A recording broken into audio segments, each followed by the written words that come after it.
اور اب ہم چلیں گے آج کے لاسٹ ٹاپک کی طرف، جو کہ ہمیں صحیح احادیث سے معلوم ہوتا ہے کہ آپ صلی اللہ علیہ وآلہ وسلم نے وہ ڈسکرائب کیا ہے اس ماحول کو اور ان ساؤنڈز کو، کہ جب وہی ان کی طرف آتی تھی تو کیا ماحول ہوتا تھا۔ تو آپ صلی اللہ علیہ وآلہ وسلم بتاتے ہیں کہ جب وہی اللہ تعالیٰ کرنے کا ارادہ فرماتے تھے تو اس وقت آسمانوں کے جو فرشتے ہیں وہ ایسے لگتا تھا جیسے انہوں نے زنجیروں کو پکڑا ہوا ہے، اور یہ زنجیریں چلا رہے ہیں زور سے، اور ان زنجیروں کے چلنے سے زمین پہ موجود جو پہاڑ ہیں ان میں ایک گونج، ایک ایکو پیدا ہوتا تھا۔ تو ایک گھنٹے کی جو آواز ہے وہ آپ صلی اللہ علیہ وسلم کو محسوس ہوتی تھی۔ حضرت جبریل علیہ السلام جب وحی لاتے تھے تو ایک وائبریشن اور ایک ریزوننس کی جو ایک آواز ہوتی ہے وہ سینسیشن فیل ہوتی تھی آپ صلی اللہ علیہ وآلہ وسلم کو۔ تو یہ جو زنجیریں ہوتی تھیں یہ آسمانوں کے جو فرشتے ہیں وہ کھینچ رہے ہوتے تھے، اس طرح کی وہ آواز ہوتی تھی۔ تو اس پوائنٹ پہ آپ صلی اللہ علیہ وآلہ وسلم فرماتے ہیں کہ اللہ تعالیٰ حضرت جبریل علیہ السلام سے 1 to 1 بات کر رہے ہوتے تھے، یعنی کہ قرآن پاک کا وہ مبارک حصہ، وہ مبارک صورت یا وہ مبارک آیات وہ حضرت جبریل علیہ السلام کو ان سے وہ بات کہتے تھے، خود اللہ تعالیٰ خود کلام کرتے تھے حضرت جبریل علیہ السلام سے، اور اللہ عز و جل سے وہ بات کمپلیٹ کر لیتے تھے تو حضرت جبریل علیہ السلام اس پیغام کو لے کے اب تیار ہوتے تھے آپ صلی اللہ علیہ وآلہ وسلم کی طرف آنے کے لیے۔ لیکن اس ٹائم پہ جو فرشتے ہیں جن کے پاس وہ زنجیریں آسمانوں کی ہیں، تو وہ اب حضرت جبریل علیہ السلام کے پاس آتے تھے اور وہ کہتے تھے ماذا قال ربک، ماذا قال ربک، آپ کے رب نے آپ سے کیا کہا؟ حضرت جبریل علیہ السلام فرماتے تھے الحق، دا ٹروتھ۔ پھر حضرت جبریل کہتے تھے الحق وہو العلی الکبیر، کہ اللہ تعالیٰ نے جو بھی کہا سچ کہا، اور اللہ الحق ہے اور وہ ہمیشہ العلی الکبیر ہے، اور وہ بہت بلند مرتبہ، بہت کبیر ہے۔ تو اللہ تعالیٰ یعنی کہ حضرت جبریل علیہ السلام ان کی بات کا ان کو جواب ایسے دیتے تھے خوبصورتی سے کہ قرآن پاک کی کوئی بھی بات، کوئی بھی انفارمیشن کو، کوئی بھی آیت کسی بھی فرشتے کو نہیں بتائی جاتی تھی، اور ہر دفعہ جب بھی وہی ملی، ہر دفعہ جو فرشتے ہوتے تھے وہ ایک سوال پوچھتے تھے ماذا قال ربک، آپ کے رب نے آپ سے کیا کہا؟ اور حضرت جبریل علیہ السلام کا جواب ہوتا تھا الحق، الحق وہو العلی الکبیر، کہ اللہ نے حق کہا، وہ خود حق ہے اور وہ علی الکبیر ہے، وہ بہت ہائی اور بہت گریٹ ہے۔ اور اس کے بعد یہی بات جو تمام فرشتے ہیں وہ ایک ریزوننس اور ایک اکٹھے ترانے کی شکل میں سب فرشتے یہی کہتے تھے الحق، الحق وہو العلی الکبیر۔ اور اس کے ساتھ ساتھ وہ جو فرشتے تھے وہ حضرت جبریل علیہ السلام کے ساتھ زمین پہ نازل ہونا شروع ہوتے تھے۔ تو ہمیں یہ لگتا ہے کہ حضرت جبریل علیہ السلام شاید اکیلے آتے ہوں، کئی دفعہ حضرت جبریل علیہ السلام اکیلے آئے، لیکن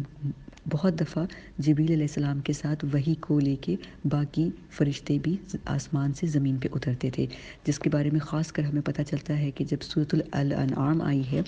جو کہ پوری انٹائرٹی میں آئی، یعنی کہ مکمل صورت ایک ہی دفعہ میں آئی، تو سورۃ الانعام میں جو بہت احکامات ہیں خوبصورت اور بہت خاص قسم کے اللہ کے، تو سورۃ الانعام جب آئی تھی تو نبی صلی اللہ علیہ وآلہ وسلم نے بتایا ہمیں کہ 70,000 فرشتے اللہ تعالیٰ کی تسبیح بیان کرتے ہوئے اس سورۃ الانعام کی پروٹیکشن، اس کا رائل اسکارٹ بن کے اترے تھے۔ یعنی کہ سورۃ الانعام جب نازل ہوئی تو حضرت جبریل علیہ السلام کے ساتھ 70,000 اینجلز اللہ کی تسبیح بیان کرتے ہوئے زمین پہ آئے تھے۔ تو مطلب یعنی کہ یہ بہت ہی ایک ڈیوائن اور بہت ہی ایک روحانی بات ہے کہ اتنا زیادہ اللہ تعالیٰ کا جو کلام ہے، جو ہمارے شیلفس میں اتنے آرام سے غلافوں میں لپٹا پڑا ہے، یہ عام کلام نہیں ہے۔ آیا تو یہ کلام کی فارم میں تھا، حضرت جبریل علیہ السلام اس کو اورل فارم میں لاتے تھے، یعنی کہ زبانی کلام کی شکل میں آتا تھا، اور نبی صلی اللہ علیہ وآلہ وسلم کے دل میں وحی کیا جاتا تھا۔ لکھا تو اس کو بعد میں گیا، لیکن یہ بہت خاص کلام ہے، اسی لیے اس میں معجزہ ہے، ہر طرح کے دل کی شفا ہے، دلوں کی جو بیماریاں ہیں، ہم اس کو فزیکل بیماریوں کی ٹریٹمنٹ کے لیے یوز کر رہے ہوتے ہیں، لیکن ایکچولی یہ جو دل کی بیماری ہیں، یعنی کہ روحانی بیماریاں ہیں، ان کی شفا کے لیے اللہ تعالیٰ نے قرآن پاک اتارا، اور یہ ہر آنے والے قیامت تک آنے والے ہر مسلمان اور ہر انسان کے لیے اس میں ہدایت اور رحمت ہے۔ تو یہ اللہ تعالیٰ کے قرآن کی خوبصورتی ہے جو کہ فرشتے لے کے اترتے تھے اور اب کچھ فیکٹس جو قرآن پاک اور فرشتوں سے ریلیٹڈ ہیں وہ یہ ہیں کہ جب ہم قرآن پاک کی تلاوت کرتے ہیں، قرآن پاک کا چاہے ہم ناظرہ پڑھتے ہیں یعنی کہ صرف قرآن پڑھتے ہیں، یا ترجمے کے ساتھ پڑھتے ہیں، یا اس کی تفسیر کی اسٹڈی کر رہے ہوتے ہیں، سن رہے ہوتے ہیں یا پڑھ رہے ہوتے ہیں، اس وقت کیا ہوتا ہے؟ تو اس ٹائم پہ جب ہم خاص کر قرآن پاک کی تلاوت کر رہے ہوتے ہیں تو ہمارے پاس فرشتے موجود ہوتے ہیں۔ ایک تو ہمارے کرامن کاتبین ہیں، یعنی کہ جو ہمارے نوبل ریکارڈرز ہیں، ہمارے رائٹ اور لیفٹ سائڈ پہ جو ہمارے نامہ اعمال لکھتے ہیں،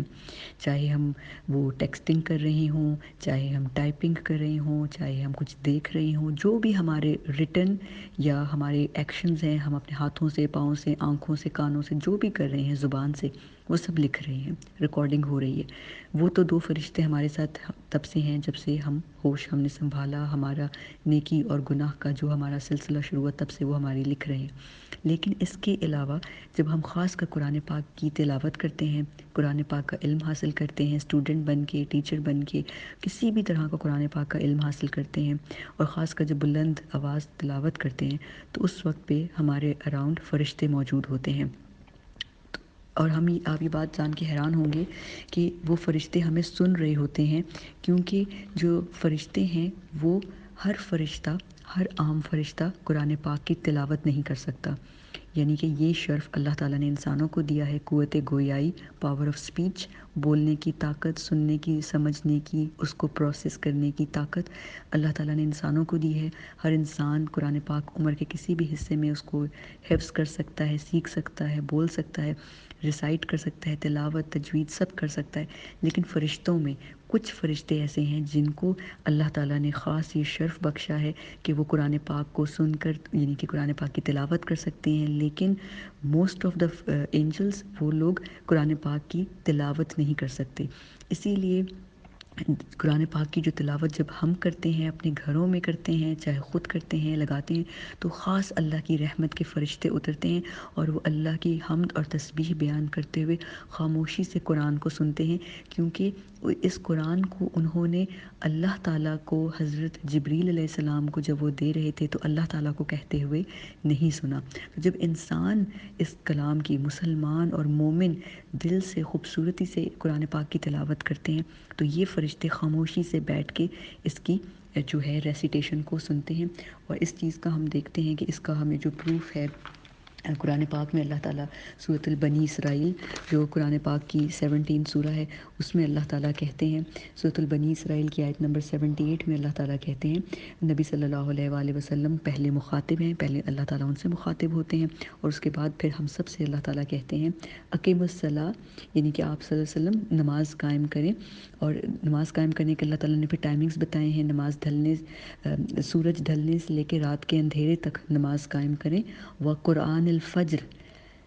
اور اللہ تعالیٰ کہتے ہیں اور صبح کا قرآن یعنی کہ فجر کا قرآن، ان قرآن الفجری کانا مشہودا، اور صبح کا قرآن یعنی کہ فجر کے وقت کا قرآن وہ ہے کانا، یہاں پہ ایکسٹرا آیا ہے ایمفسس کے لیے،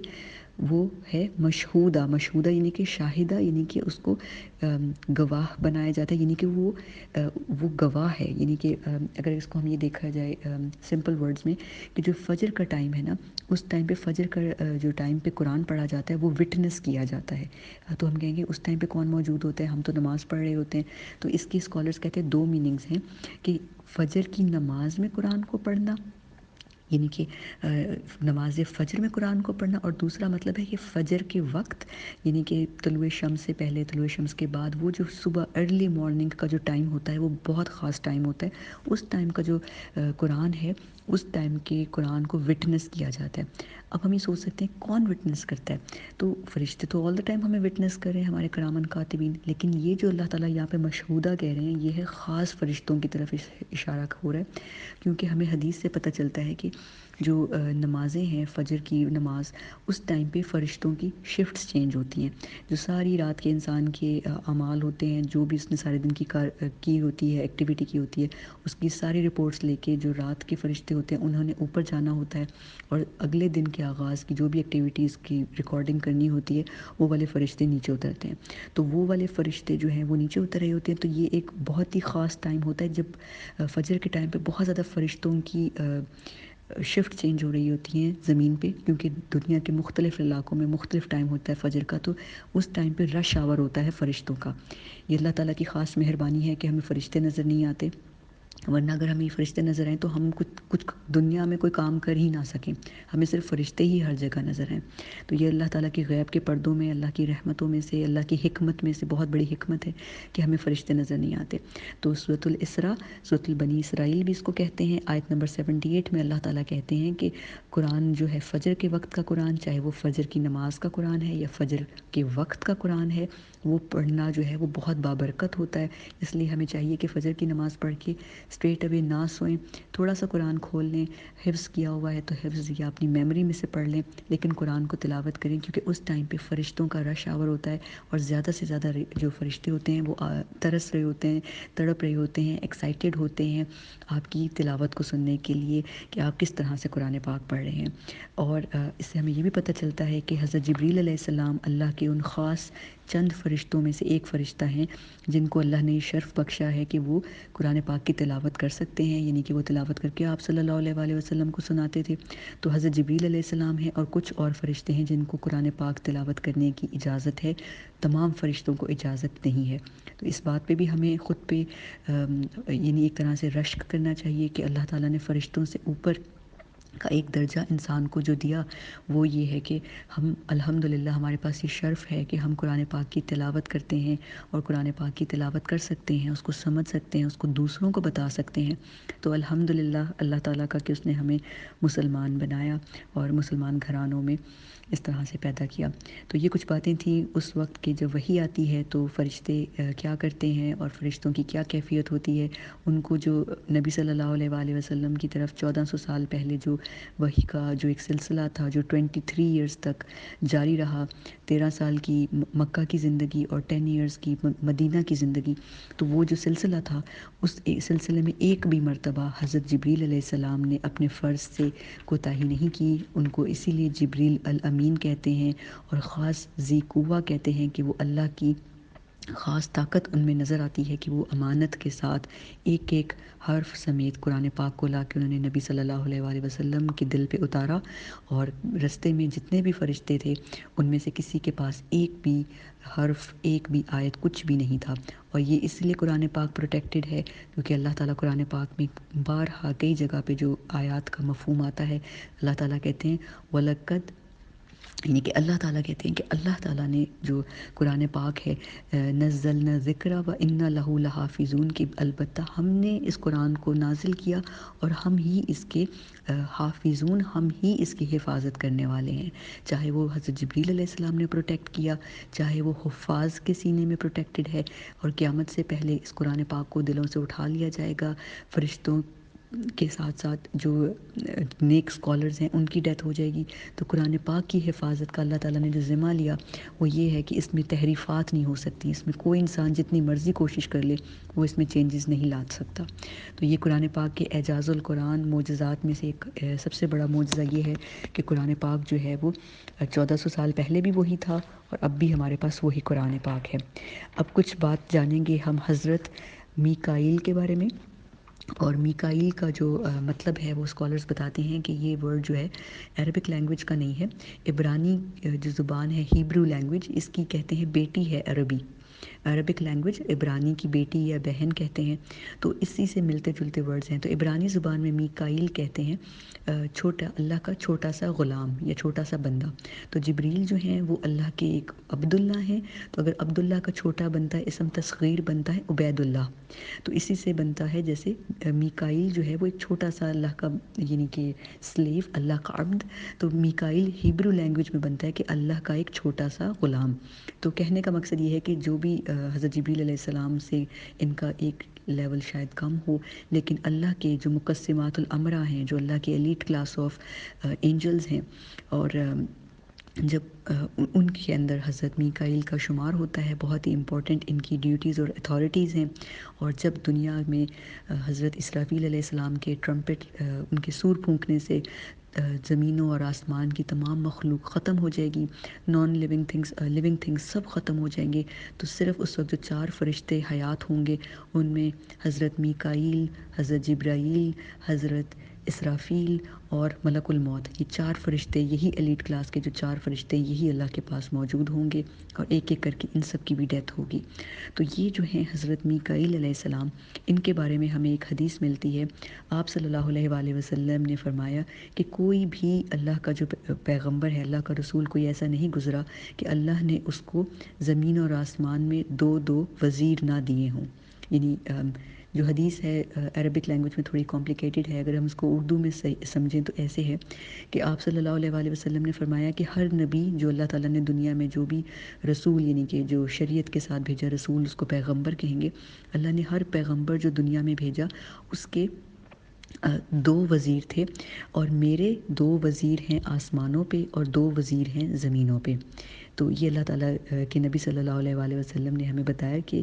اللہ تعالیٰ کے نبی صلی اللہ علیہ وآلہ وسلم کو باقی پیغمبروں کی طرح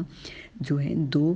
منسٹرز ملے، 2 وزیر ملے، 2 آسمانوں پہ اور 2 زمین پہ۔ جو اللہ کے نبی کے 2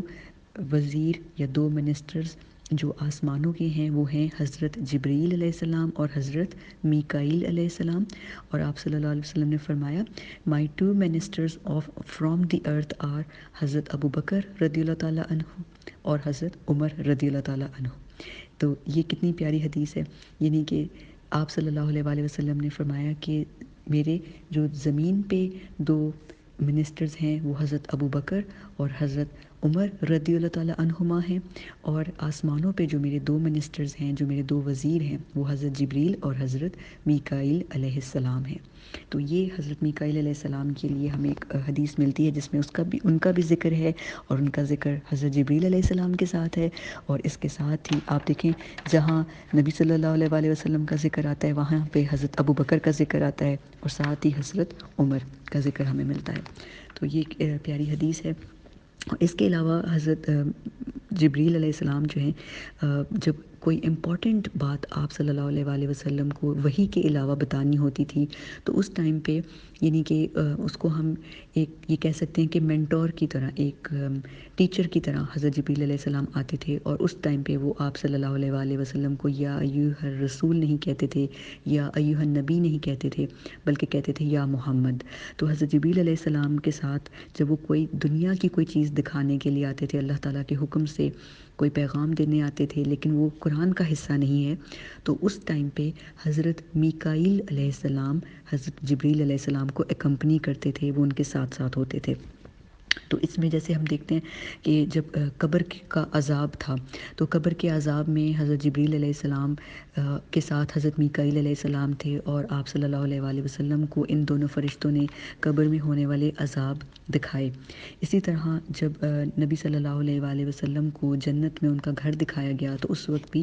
نبی صلی اللہ علیہ وآلہ وسلم کے ساتھ حضرت جبریل علیہ السلام بھی تھے اور میکائیل علیہ السلام، دونوں ساتھ تھے، اور انہوں نے آپ صلی اللہ علیہ وآلہ وسلم کو ان کا جنت میں گھر کس طرح کا ہوگا وہ دکھایا۔ اس کے بعد جو ایک بہت ہی زیادہ انٹرسٹنگ بات میں نے لرن کی حضرت میکائیل علیہ السلام کے بارے میں، وہ یہ تھی کہ ہم لوگوں نے چونکہ قرآن پاک قاری قرآن یا کسی قاریہ سے مولانا صاحب سے سیکھا، تو ہمیں قرآن پاک کی جو ریسیٹیشن ہے وہ ایک ہی طرح کی معلوم ہوتی ہے کہ قرآن پاک کو پڑھنے کی، تلاوت کرنے کے موسٹلی ایک طریقہ ہوتا ہے، یا اگر ہم سعودیہ میں جاتے ہیں تو ایک دوسرا طریقہ ہمیں سننے کو ملتا ہے، اور اس لیے ہمارا یہ کانسیپٹ بن جاتا ہے کہ قرآن پاک کو پڑھنے کے بس یہی ایک یا دو طریقے ہیں۔ لیکن ایکچولی قرآن پاک کو پڑھنے کے 7 ڈفرینٹ موڈز ہیں، اور ان کو ہم احرف کہتے ہیں، الف ہا را فا، احرف، یعنی قرآن پاک کو تلاوت کرنے کے 1 سے زیادہ 7 احرف ہیں۔ اور اس کے بارے میں ہمیں پتہ چلتا ہے کہ ایک حدیث ہم کہتے ہیں کہ یعنی کہ سیرہ کا ایک واقعہ ہے، تو اس واقعہ میں ہمیں یہ پتہ چلتا ہے کہ حضرت جبریل علیہ السلام نبی صلی اللہ علیہ وآلہ وسلم کو قرآن سکھا رہے تھے۔ تو حدیث میں آتا ہے کہ حضرت میکائیل علیہ السلام وہاں پہ پریزنٹ تھے، وہ موجود تھے، تو حضرت میکائیل علیہ السلام نے کہا استزدہ کا مطلب ہے میں چاہتا ہوں تم اس کو بڑھاؤ، یعنی کہ حضرت جبریل علیہ السلام کو حضرت میکائیل علیہ السلام کہہ رہے ہیں کہ تم محمد صلی اللہ علیہ وآلہ وسلم کو بڑھاؤ، یعنی کہ ریسیٹیشن میں بڑھاؤ، یعنی کہ جو طریقہ ہے تلاوت کرنے کا میں چاہتا ہوں تم اس کو اس میں بڑھاؤ، استزد ہوں۔ تو حضرت جبریل علیہ السلام نبی صلی اللہ علیہ وآلہ وسلم کو سیکنڈ ایک اور طریقہ، دوسرا طریقہ سکھاتے ہیں قرآن پاک کی تلاوت کو، کہ اس کو ایسے بھی پڑھا جا سکتا ہے۔ تو ابھی حضرت جبریل علیہ السلام یہ سکھاتے ہیں، تو حضرت میکائیل علیہ السلام کہتے ہیں استزد ہوں، یعنی کہ محمد صلی اللہ علیہ وآلہ وسلم کو اور بڑھاؤ، میں چاہتا ہوں تم اس کو اور سکھاؤ۔ تو حضرت جبریل علیہ السلام حضرت میکائیل علیہ السلام کی اس بات پہ نبی صلی اللہ علیہ وآلہ وسلم کو تیسرا موڈ آف ریسیٹیشن سکھاتے ہیں۔ اسی طرح کرتے کرتے حضرت میکائیل علیہ السلام 7th ٹائم کہتے ہیں، تو پھر حضرت میکائیل علیہ السلام کے کہنے پہ حضرت جبریل علیہ السلام آپ صلی اللہ علیہ وآلہ وسلم کو قرآن پاک پڑھنے کے 7 مختلف ڈفرینٹ موڈز آف ریسیٹیشن سکھاتے ہیں۔ اور یہ ریسیٹیشن کے جو موڈز ہیں یہ عرب کنٹریز میں بہت کامن ہیں، ایون ٹرکی میں اور دوسرے ممالک میں قرآن پاک کو پڑھنے کا جو طریقہ ہے وہ مختلف ہوتا ہے۔ جب ہم ان ملکوں میں جا کے باجماعت نماز اور تلاوت سنتے ہیں تو ہمیں حیرت ہوتی ہے کہ ہم تو مالک یوم الدین کہتے ہیں اور یہ ملکی یوم الدین کہتے ہیں، اور کچھ الفاظ کو ہم تو کھینچتے ہیں کہ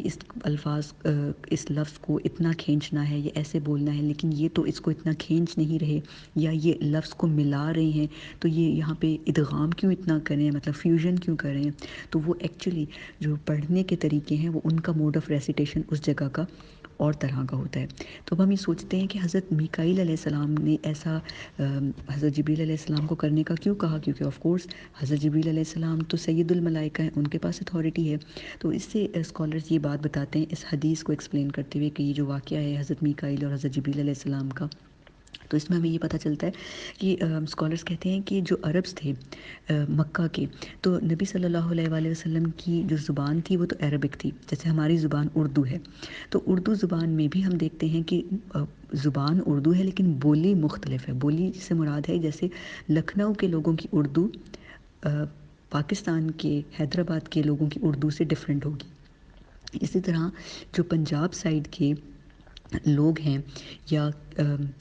سندھ سائڈ کے یا ریگستان کے علاقوں کے لوگوں کی اردو یا ان کا بولنے کا جو انداز ہے بولی وہ ڈفرینٹ ہوگی، تو اس کو کہیں گے کہ ڈائلیکٹ یا بولی ڈفرینٹ ہے۔ تو جو اس زمانے کے مکہ کے لوگ تھے، زبان ہم کہتے تو ہیں کہ ان کی لینگویج عربک تھی، لیکن سب کی لینگویج عربک نہیں تھی، تو اس میں بھی بولیاں تھیں۔ تو آپ صلی اللہ علیہ وآلہ وسلم کی جو بولی یا جو بولنے کا انداز تھا ڈائلیکٹ، اس کو کہتے ہیں قریشی۔ تو آپ صلی اللہ علیہ وآلہ وسلم نے جو قرآن پاک بولنا سیکھا اور اپنے صحابہ کو سکھایا وہ قریشی تھا، کیونکہ قریش قبیلے سے تعلق رکھتے تھے آپ صلی اللہ علیہ وآلہ وسلم۔ لیکن جو باقی عرب قبائل تھے ان کے لیے قریشی انداز میں قرآن پاک کو بولنا تھوڑا سا ڈیفیکلٹ تھا۔ جیسے اگر ہم پنجاب کے کسی پنجابی کو جو اردو سپیکنگ ہے اس کو کہیں کہ آپ لکھنؤ کی اردو بولیں تو اس کے لیے بہت مشکل ہوگا، یا ایون اس کو کہیں کہ حیدرآباد کے اسٹائل میں آپ اردو بولیں تو اس کے لیے مشکل ہوگا۔ تو تھوڑی سی فلیکسیبلٹی ہو جاتی ہے جو کہ زمانے سے اور ڈسٹنس کے حساب سے بولیاں خود ہی چینج ہوتی ہیں۔ تو اس چیز کو مد نظر رکھتے ہوئے اسکالرز کہتے ہیں کہ زیادہ سے زیادہ عرب لوگ قرآن پاک سے یوز ٹو ہو سکیں، اس کو انڈرسٹینڈ کر سکیں اور اسلام کو ایکسیپٹ کر سکیں، اسلام قبول کر سکیں، ان کی آسانی کے لیے قرآن پاک کی اس ریسیٹیشن کو 7 موڈز یہ 7 ریسیٹیشن کے طریقے بتائے گئے تلاوت کے، ان کو احرف کہتے ہیں۔ اور یہ بہت ہی خوبصورت علم ہے قرآن پاک کا، اور ہمیں یہ لگتا ہے کہ جیسے تجوید کا علم یا تفسیر کا علم، حدیث کا یا فقہ کا